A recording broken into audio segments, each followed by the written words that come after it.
Time for another episode of the Joshcast. I don't feel like being zany quite yet.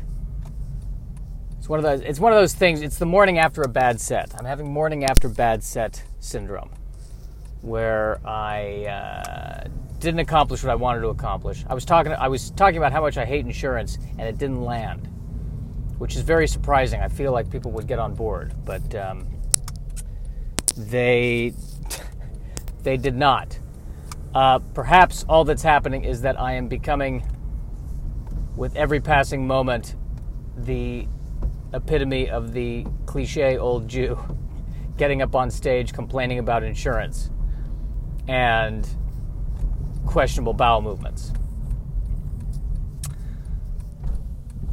So I've got to recover from that. But that's the power of stand-up. That's what I like about stand-up. No matter how good you feel, sooner or later, stand-up comes along and goes, "You're nothing."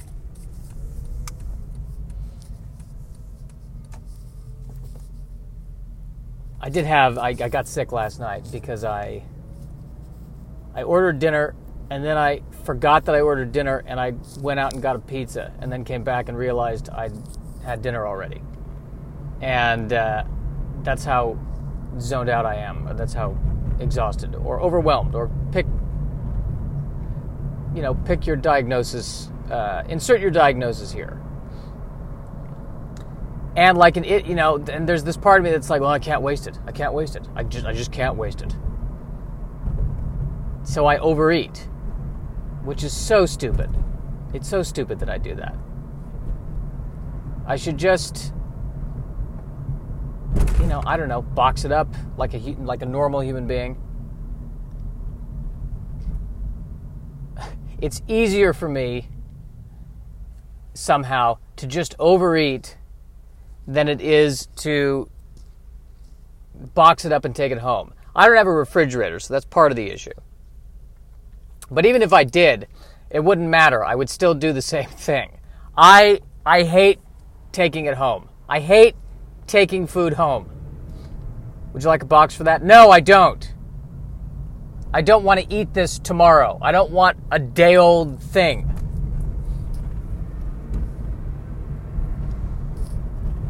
I'm not a fan of that.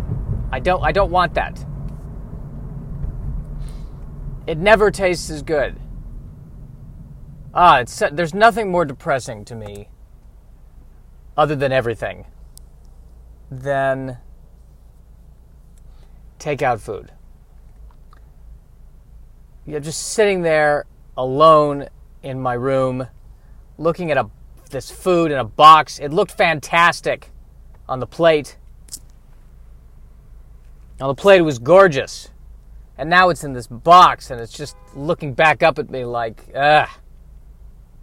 boy, you really can't afford to buy another meal, can you?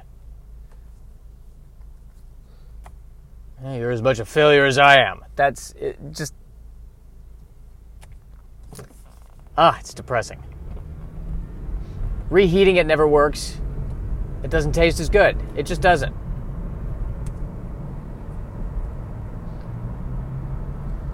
It's a microcosm. Food is a microcosm, in a way, for the universe. Constantly growing, constantly changing, stars being born, stars dying. The moment when the dish is served, the chef makes the dish and it's served, there's like 15 minutes of, it's perfect. And then just the clock is ticking until it turns into just depression and MSG.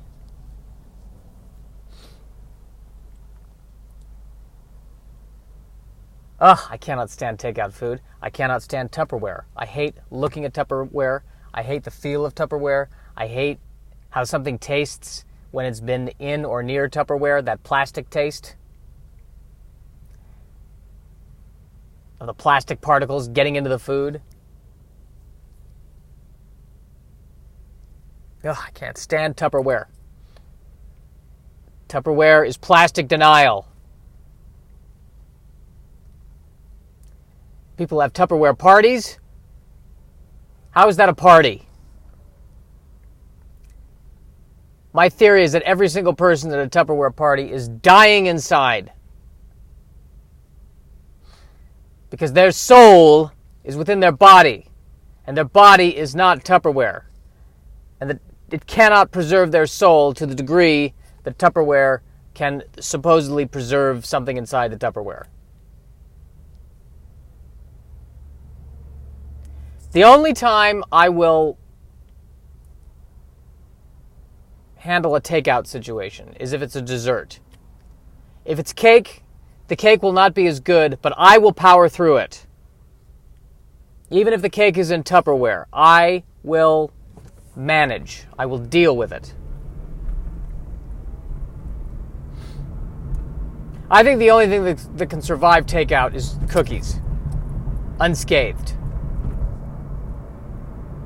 I'm one of those few weird people. I like, people like the chocolate chip cookies, soft and gooey. I like them hard. And you know what? If you want to make a double entendre there, then you go ahead and do that. But I'm having a serious conversation here about the crunch of a cookie. I like them hard. Yes, I'll say it a third time. I like them hard. There's nothing like the good crunch of a cookie. Reminds me of the good old days. I am also one of those people who prefers the shitty processed cookies to the homemade crap. Oreos, there's nothing better. Going in, they're great. Coming out, not so much. But that's a different podcast. I absolutely enjoy those cookies that were made in a lab with lasers and, nuclear reactors. Those are the ones I like. I like my sugar processed.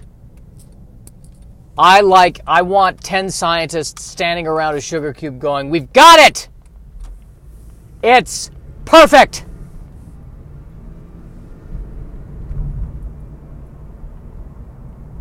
I want a sugar cube that's so perfect you can shine 2 lasers off of it and use those to detect gravitational waves. That's how much I want processed sugar. That's how much I prefer that to the natural sugar. Screw natural sugar. 100% organic cacao. No! I don't want that. I want chocolate that has been put inside of the Chernobyl nuclear reactor until it is perfect. That is what I want. Do I eat it anymore? I can't anymore. I get sick. Because, as usual, anything that gives me pleasure makes me sick. That's how it is. I'm sure the person I will fall in love with will be made of milk chocolate. And the person I'm going to end up marrying will be literally just a kale leaf. That'll be the only way I can find love, is through kale somehow.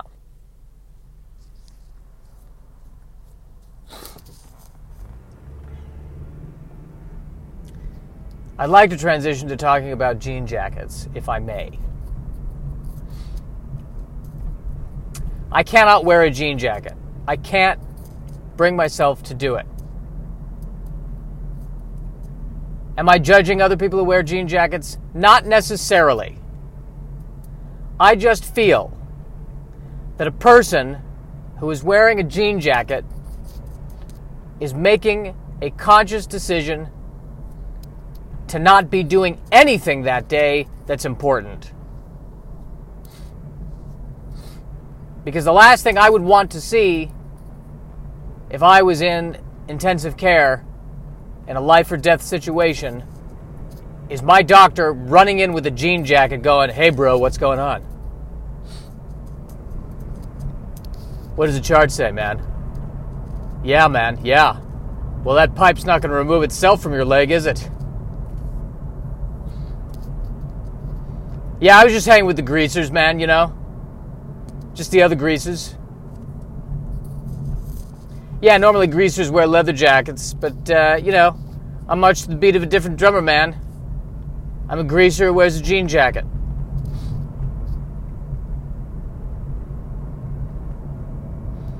I'm wearing jeans. I'm saying to myself, this is cool. I need more of this. I need this on the upper body. I need this denim flavor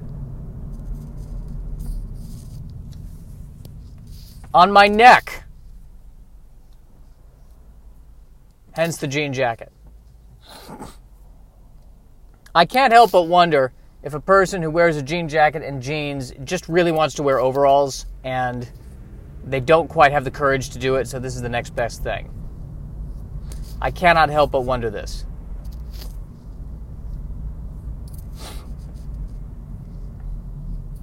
Why this animosity towards jean jackets?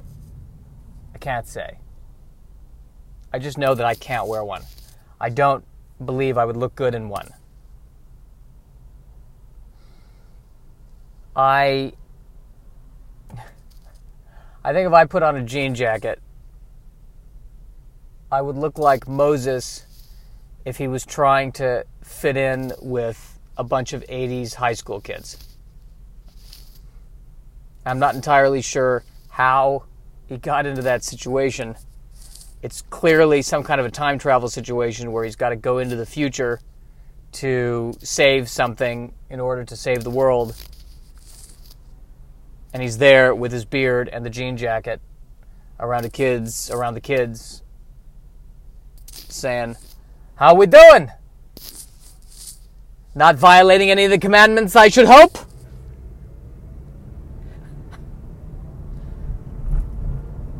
It's my theory on Moses.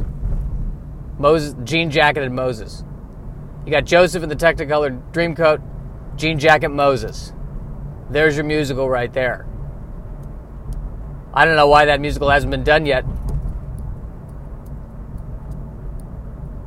Moses and the jean jacket, the jean jacket, the jean jacket, Moses and the jean jacket. There's a lot of neon here.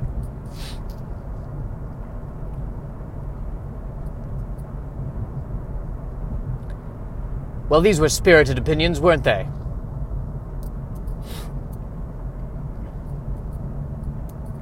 There's a real push to just make Halloween the last Saturday of the month. Reason being, it's going to be safer for people to go out partying because it's on a Saturday. Safer for kids. Not going to be partying on a school night. I'm torn. On the one hand, it would be nice to not have to get up the next day. Not that, like, the last time I did anything with Halloween, I think I was 18 years old. I'll tell you the last time I tried to celebrate Halloween, I think I was 16, maybe 15, 16 years old. I'd stopped trick-or-treating. I was 12. I was 12, 13. No trick-or-treating, but I was wearing a Star Trek uniform. That was my Halloween costume. And I just put it on, and went over to my aunts and uncles, and we had dinner. So I'm sitting there in my Star Trek outfit. No one else is wearing anything. I'm not even sure if there were decorations up. It was just me, dressed in a Star Trek outfit, having dinner with the family.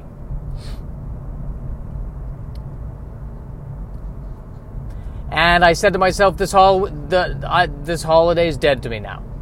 It's no longer a thing.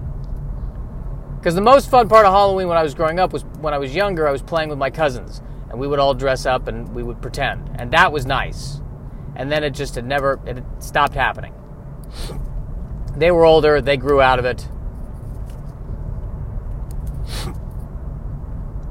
And it went downhill from there. But yeah, that was That was the day I went, all right, I'm done with this holiday. This is no longer a holiday. This is just another reminder that I'm inching forward closer to adulthood. And it's going to be a little bit of job, a little bit of bad relationship, and then death.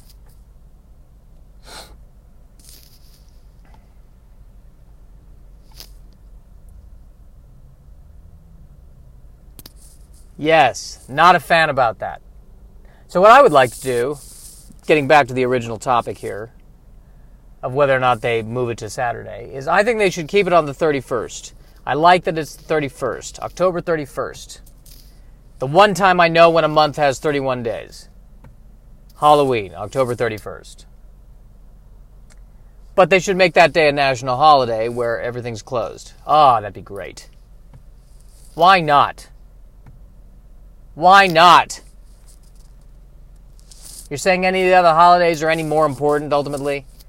When it's all about consumerism and capitalism?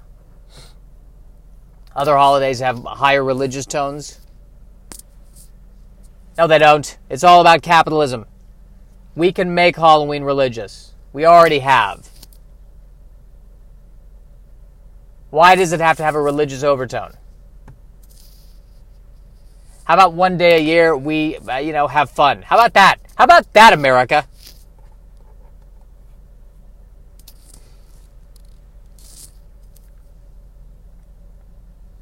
Or we ditch Columbus Day and we make the national holiday Halloween and we just swap them. And Columbus Day just becomes just another Monday. And then Halloween, that's what we do. Oh my God. How am I not the president of the United States? I'm over 35. I'm eligible. How am I not the president with that kind of an idea?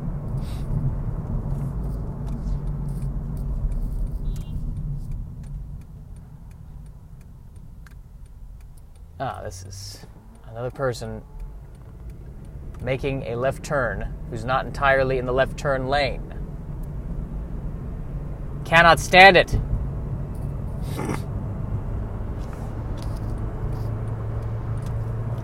Cannot stand these bad left turn people. Probably wearing a jean jacket. Callback.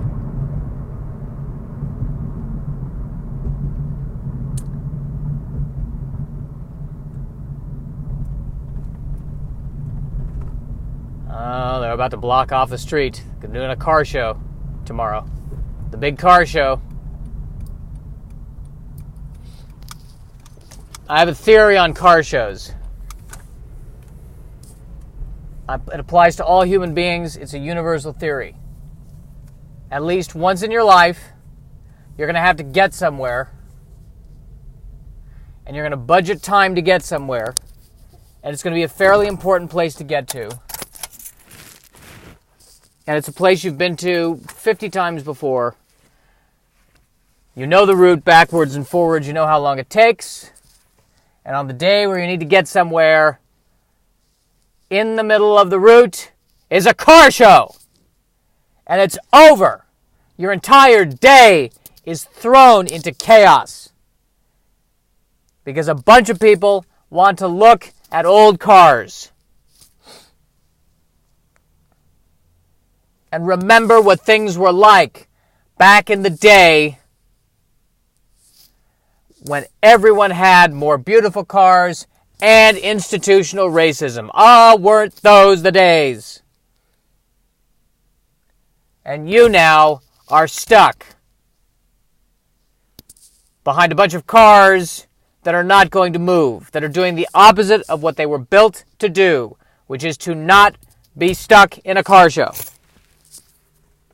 It happens to everyone. If it hasn't happened to you yet, it will.